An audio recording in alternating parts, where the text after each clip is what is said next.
Hi everyone, I am G. Tanushi. I'm currently pursuing my BTech second year in Computer Science Engineering in Vishnu Institute of Technology, Bhimavaram. I've created a small project on using public API, Telegram chatbot, and Firebase to store the data. The purpose of this bot is to provide real-time currency conversion in a simple and quick way. I've named this as Currency Converter Telegram Chatbot. Instead of opening a browser or an app, users can type two currency codes like INR and USD, and the bot will instantly show the conversion value. Now, why I've chose this is because nowadays the international money exchange is going heavily. In order to remove the difficulty for people, to do this I've done this conversion. For this, I've used Node.js for the backend. Now this Node.js is responsible for validating user input, calling the currency API, or sending back the results to the users when the user gives an input, right? It goes to the backend and backend sends the response to the front end, right?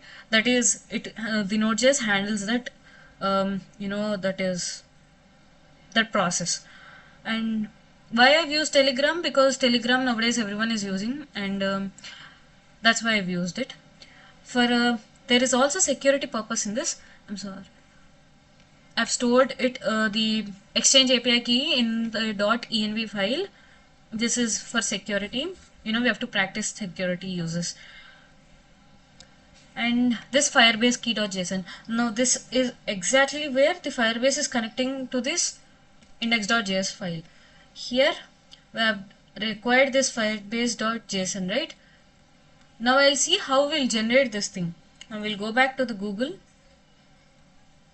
and we'll first go to the project. This is my currency bot.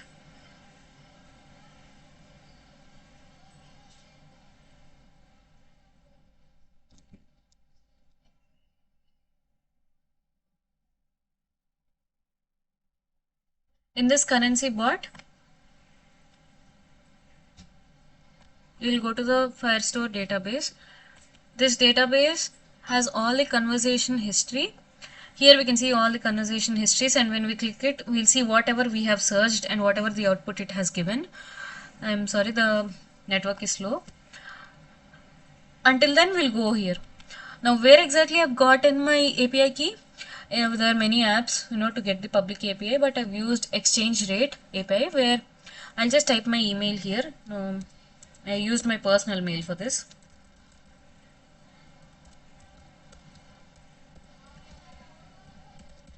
And I'll click generate free key, and it will send me my key to my email. So this is how this works, right? And that key I've just pasted it here in .env file. You can see Exchange API key. And this bot token, how it is generated when you go to the Telegram and bot father. See, when I've given this new bot command, and it will give me it will tell me to choose a name as well as the username. Once the username and name fits, it will send me this token, right? This token, whatever you see in this orange color, that is the token that I've pasted here. And now coming back to the database, this database is connected over here, and I've used exceptional handling too, so that it will be easier for me to solve the bugs whatever it is happening. See, this is part where the conversation history is stored in the database. This is how it is. And this, I've used this send message, see bot.send message, chat ID. If it is not fetching data or not even working, this particular message will be shown, so that when that message is shown, I'll get to, as a developer, I'll get to know where exactly it is going wrong. In order to run this, we'll do node index.js, because that is exactly how we run the JavaScript files, right? Node file name.js. So I've run this, and now the currency bot is running. We'll go back. Once again, we'll load this. My database isn't showing, and then we'll go back to my currency. So Here I've done many test cases in order to see whether it is giving me perfectly or not. I've converted Indian rupees to Japanese yen, Japanese rupees to Indian rupees. I'm sorry, Japanese yen to Indian rupees, and we'll do euros to Japanese yen. Okay, euros to Japanese yen, which is the Japanese yen is denoted by JPY, and we will give this.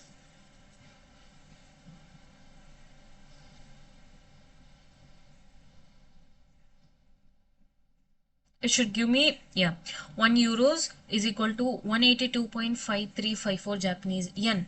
That is the exchange rate. So we'll see in Indian rupees to USD, which is dollars, United States dollars.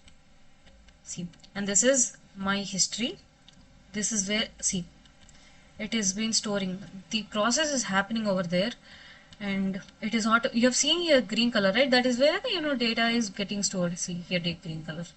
So this is my database. Whenever I start something, whenever I click on something, I'll see what exactly is happening in that particular conversation that is happening here. That's it. I've used exchange rate API, and this is my code.